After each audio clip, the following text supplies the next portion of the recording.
Hi guys, in another embarrassing failure for Suella Braverman and the Tories, the Bibby Stockholm barge has been evacuated following the discovery of the deadly Legionella bacteria aboard the vessel.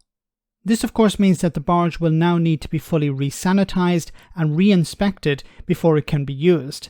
But who is to blame here? The company who supplied the vessel or the Home Office for not carrying out the proper checks before using it?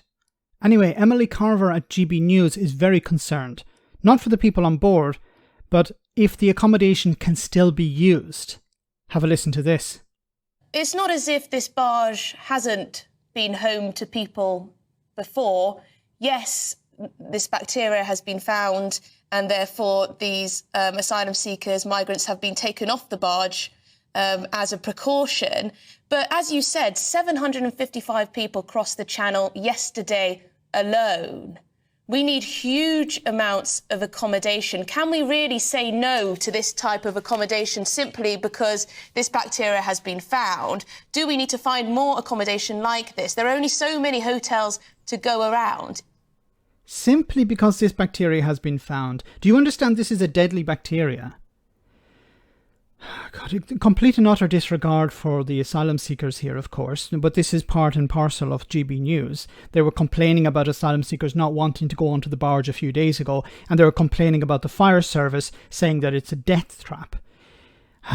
Like their concern is always on, let's just force people onto this thing, not actually for the welfare of the people involved. But of course, they're not people in the eyes of the likes of GB News because they're just numbers. We need to dehumanize them. That's the plan. And, you know, when it turns out that, well, there's a human risk here, a risk to humans, the Home Office have to respect that.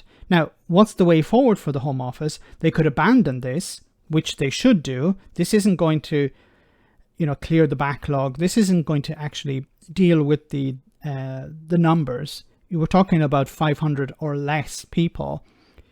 But if they do want to go forward, they're going to have to spend a significant amount of time sanitizing this barge because it's pretty big. And you're going to have to carry out a new inspection. Now, I don't know who is ultimately responsible here. Is it the company who supplied the barge? So can the Home Office claw back some of this money? Or is it the Home Office themselves or the companies they've contracted this work out to carry out the inspection? Somebody has failed. But ultimately, who is responsible here? It's Suella Braverman. And I'm really surprised that I'm not hearing politicians from the opposition calling for her head. She should resign over this.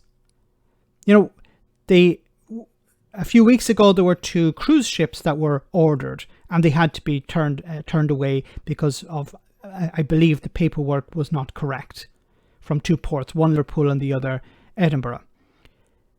Ultimately responsible for that was Suella Braverman. There was no call for her to resign over that. So surely somebody must be calling for her to resign over this. Somebody did not carry out the checks and there was a real risk to health and public health. Now you notice here, of course, the concern of GB News is not the asylum seekers. It's, can we keep using this barge? I don't know if that's possible. Perhaps if it's completely sanitized, checked, and verified that it's safe, then perhaps it can be used. But that's going to take time, and it's going to take money. Let me know in the comment section, guys, what you think about all of this. As always, your comments are greatly appreciated. Thanks a lot.